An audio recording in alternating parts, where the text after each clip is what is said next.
un petit peuple, le peuple d'Israël, qui transportait le langage du sujet, le langage de la présence de Akadosh Baruch Hu dans le monde, et qu'elle est venue avec la science, Aristote, etc., et avec tout cela, elle a, en fin de compte, peut-être elle l'a fait avant de rencontrer Israël, je pense qu'en fin de compte, elle l'a fait avant avec la philosophie.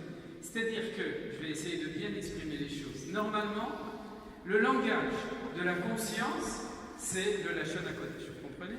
Le langage de la science, c'est le Lachon Yavan, c'est la langue scientifique, le langage des Grecs. Et il y a une place pour chacun des deux. Vous voyez qu'on avance petit à petit dans le shalom, c'est-à-dire qu'on avance dans l'harmonie possible des choses. L'impérialisme, de manière générale, c'est lorsque quelqu'un sait qu'il est détenteur d'une valeur et qu'il veut imposer cette valeur à l'univers entier.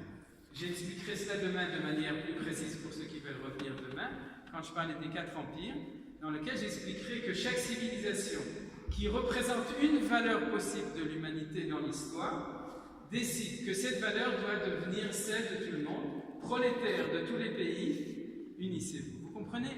C'est-à-dire que si une idée est une bonne idée, ça ne veut pas dire que c'est la valeur universelle. Si on essaie de diffuser cette valeur comme valeur absolue, on commence par un universalisme et on sombre dans un totalitarisme ou d'un impérialisme. C'est-à-dire qu'on finit par imposer une valeur qui n'est qu'une parmi les 70 valeurs possibles des nations, et on essaie de l'imposer. Or, la Grèce, lorsqu'elle est apparue dans le monde, avec Aristote et son élève, qui était Alexandre le Grand, comme vous le savez, à ce moment-là, elle a conquis le monde. Alexandre, sur son cheval, a conquis le monde, mais en fin de compte, conquérir le monde géographiquement signifiait imposer les valeurs de la science telle qu'elle était exprimée dans le langage grec pour toutes les valeurs. Je m'explique. Cela veut dire que dans la civilisation grecque, les sciences humaines et les sciences de l'homme doivent être exprimées dans des concepts scientifiques, objectifs, mathématiques. Vous m'avez suivi.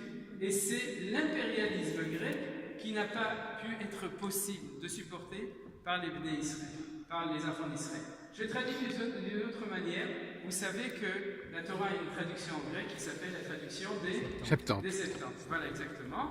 Et donc, la traduction des Septante a été commandée par les Ptolémées. Enfin, les Ptolémées, c'était les Grecs, qui descendaient d'Alexandre, d'Alexandrie, qui étaient en Égypte, et qui ont voulu mettre la Torah dans la bibliothèque d'Alexandrie. Comprenez bien la signification de cette chose-là. Mettre la Torah dans la bibliothèque d'Alexandrie, ça veut dire enlever la Neshama de la Torah. C'est-à-dire mettre la Torah dans un système où la réflexion, c'est la réflexion scientifique, impersonnelle,